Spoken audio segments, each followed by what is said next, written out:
Hello, আসসালামু আলাইকুম। সবাইকে ঈদের শুভেচ্ছা, ঈদ উল ফিতরের শুভেচ্ছা, ঈদ মুবারক।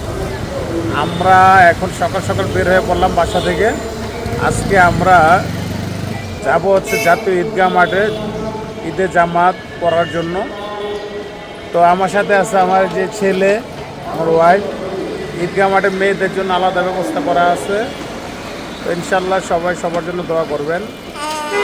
আমরা রোজার আগে নিয়ত করেছিলাম, আমরা হাজব্যান্ড ওয়াইফ, যে আমরা 30টা রোজা রাখবো এবং রোজা শেষে আমরা একসাথে ঈদগাহ মাঠে গিয়ে নামাজ পড়ব। নামাজ পড়ে তারপরে ঈদের কোলাকুলি করবো, সবার সাথে মিট করব। আমরা এই উদ্দেশ্য নিয়ে সকাল সকাল বের হইলাম। আর ঈদের জামাত হবে 8:30টায়, এখন 7টা বাজে। একটু আগেই বের হয়ে পড়লাম। আর সকাল সকাল এত সুন্দর একটা ওয়েদার পাবো। আজকে বৃষ্টি হওয়ার সম্ভাবনা ছিল, বাট এখনও বৃষ্টি হয়নি। আমার মনে হয় যে দুপুরের আগে বৃষ্টি হবে। যাই হোক, আল্লাহর অনেক অশেষ রহমত। ওয়েদারটা অনেক ঠান্ডা, খুবই ভালো লাগতেছে সকাল সকাল। আমাদের কিন্তু খুবই ভালো লাগতেছে। তো আমরা এখন ঈদগাহ মাঠের দিকে রওনা হলাম।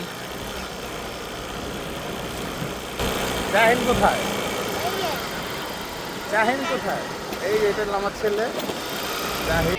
ঈদের জামাত পড়ার জন্য সব দিক থেকে মানুষ আসতেছে এখন। আর এটা হচ্ছে আমার ডান দিকে যেটা দেখতে পাচ্ছেন, এটার জামাত 7:30টায়। এটা শহীদ মিনারের কাছে।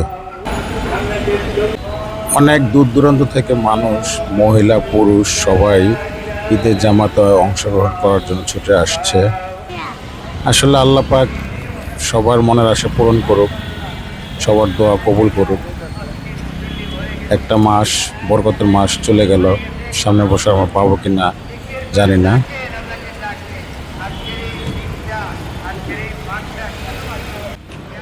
আমরা যাচ্ছি হাইকোর্টের প্রাঙ্গণে, যেটা জাতীয় ঈদগাহ, সেটাতে আমরা জামাত আদায় করব। ওটা জামাত 8:30 বাজে শুরু হবে। আমরা এখন অলরেডি পৌঁছে গেছি হাইকোর্টের, আমাদের জাতীয় ঈদগাহ মাঠের কাছাকাছি। এখন আমরা যাব জাতীয় ঈদগাহ মাঠের ভিতরে। উঠে দাঁড়াও বাবা। অন্যান্য বছরের তুলনায় এবছর নিরাপত্তা বেস্টিংটা অনেক বেশি দেওয়া হয়েছে, পুলিশ সবাই আছে। তো আশা করি আল্লাহর রহমতে সবাই ঈদটা সুন্দর করে পালন করতে পারবে।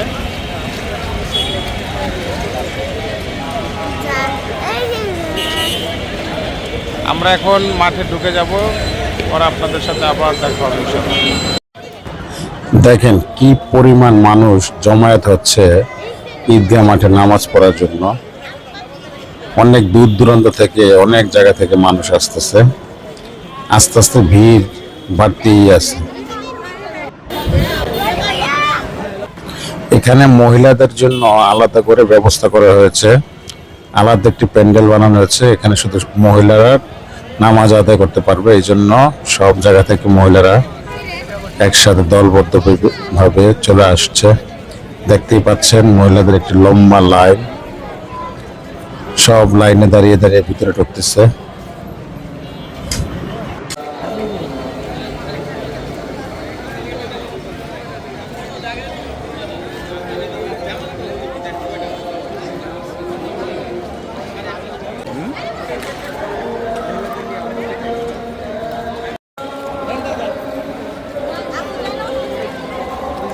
একটু নিয়ে আসেন জনের ভাই,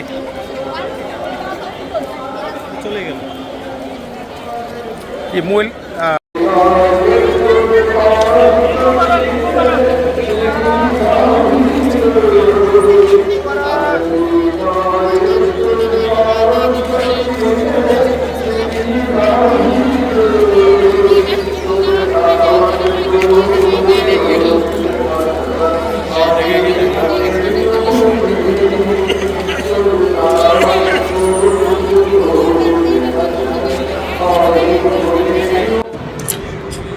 যত সময় নামাজের ঘনিয়ে আসছে, তত মানুষের ঢল পাড়তেছে। দেখতেই পাচ্ছেন কত মানুষ আসতেছে আসতেছে আসতেছে দলবদ্ধ ভাবে। আসলে বড় একটা জামাতে নামাজ আদায় করার অনেক বড় ফজিলত আছে।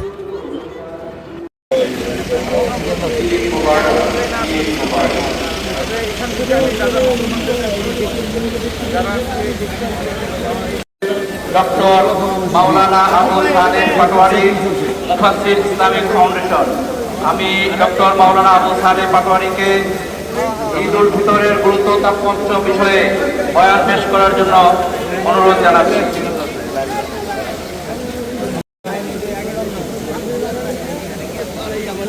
الحمد لله نحمده ونصلي ونسلم على حبيبه محمد وآله وأصحابه وأهل بيته وأولياء أمته أجمعين. إن الله وملائكته يصلون على النبي يا أيها الذين آمنوا صلوا عليه وسلموا وسلم. محمد سيد الكونين والثقلين والفريقين من عرب ومن عجم.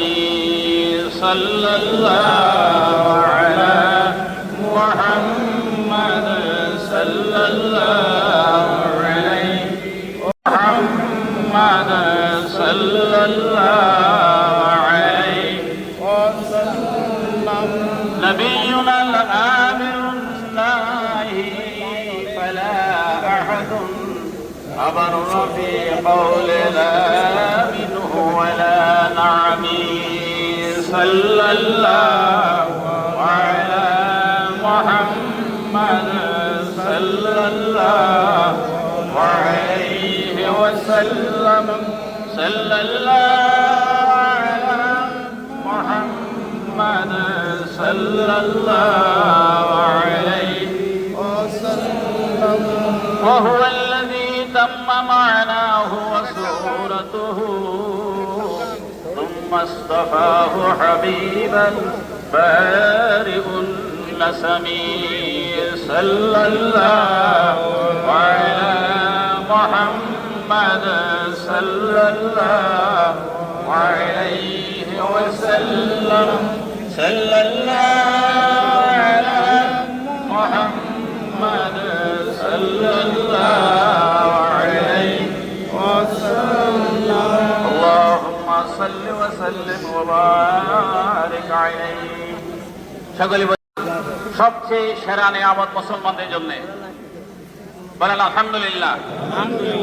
আমাদের ইহকালীন জীবনকে পরিচালিত করার জন্য এবং পরকালীন জীবনের সফলতা অর্জন করার জন্য মাহে রমাদানের যে ইবাদত বন্দেগী এটি অত্যন্ত গুরুত্বপূর্ণ এবং এর বিকাশের জন্য পবিত্র মাহে রমজান আমাদের দান করেছেন এবং এটাকে 16 গলায় পরিপূর্ণ করে একটা প্র্যাকটিসিং ব্যবস্থার জন্য পবিত্র ঈদ উল ফিতরের ব্যবস্থা আল্লাহ আমাদের দান করেছেন। বলা আলহামদুলিল্লাহ।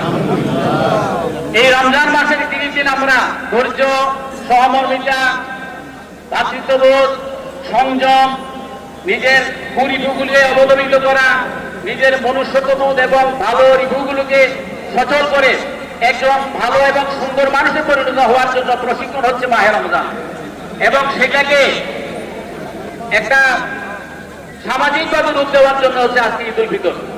আমরা আমাদের ভিতরে যে হিংসা, বিদ্বেষ, অপরের প্রতি ঘৃণা, পরশ্রীকাতরতা, পরনিন্দা, এই সকল অমানবিক গুণাবলী পরিহার করে রাগ, ক্ষোভ, মান, অভিমান, অনুরাগ, বিরাগ এগুলোকে পদদলিত করে আজ আমরা একে অপরের ভাই। বলেন আলহামদুলিল্লাহ।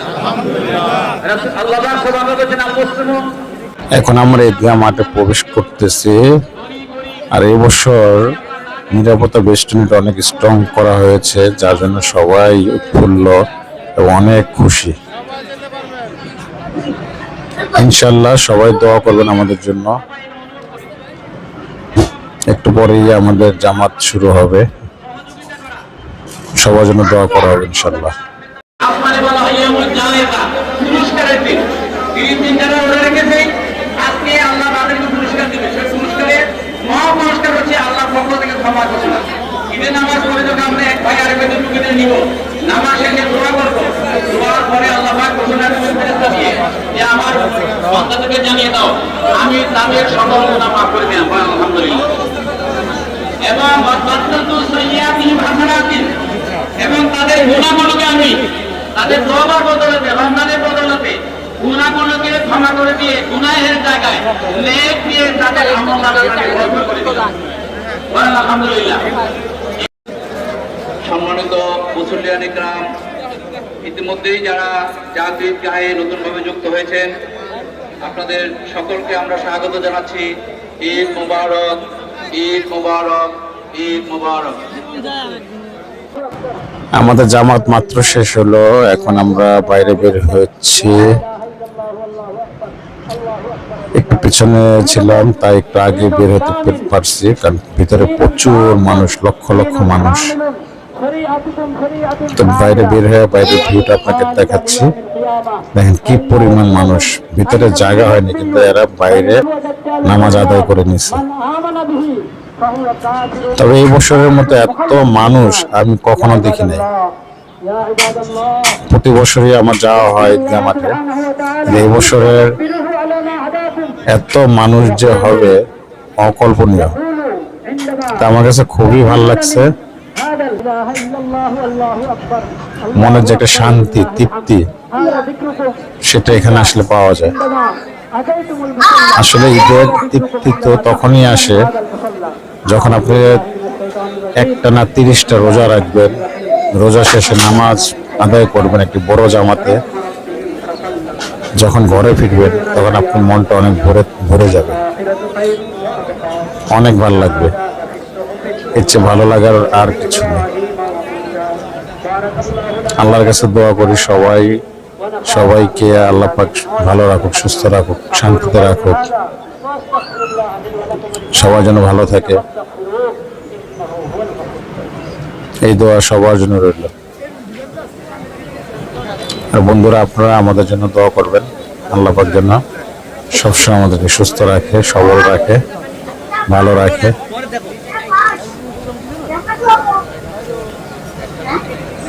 এখন আমি সামনের দিকে যাচ্ছি, কারণ আমার ওয়াইফ আমার জন্য ওয়েট করতেছে, সাথে আমার ছেলেটাও আছে। তো ওদেরকে নিয়ে এখন একটু টিএসসির আশেপাশে একটু ঘুরবো, তারপর ইনশাল্লাহ আজিমপুর কবরস্থানে যাব, মা বাবার কবর জিয়ারত করব, তারপর বাসায় যাব।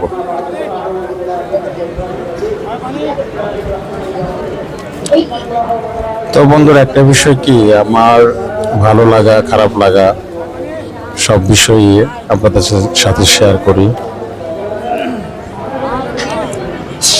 মানুষের সময় সবসময় একরকম যায় না। তো আল্লাহ পাক আমাকে অনেক হ্যাপি রাখছে, ভালো রাখছে, শান্তিতে আছি, এবং সবার জন্য দোয়া করি আল্লাহ পাক যেন সবাইকে শান্তিতে রাখে, সুখে রাখে। তো আজকে এই পর্যন্তই। সবাইকে ঈদের শুভেচ্ছা, ঈদ মুবারক, ঈদ মোবারক, ঈদ মোবারক। ভিডিওটি ভালো লাগলে অবশ্যই লাইক, কমেন্ট, শেয়ার করে দিবেন, সাবস্ক্রাইব করে দিবেন, তাহলে নতুন নতুন ভিডিও বানাতে আপনাদের জন্য আরো ভালো ভালো ভিডিও বানাবো। আল্লাহ হাফেজ।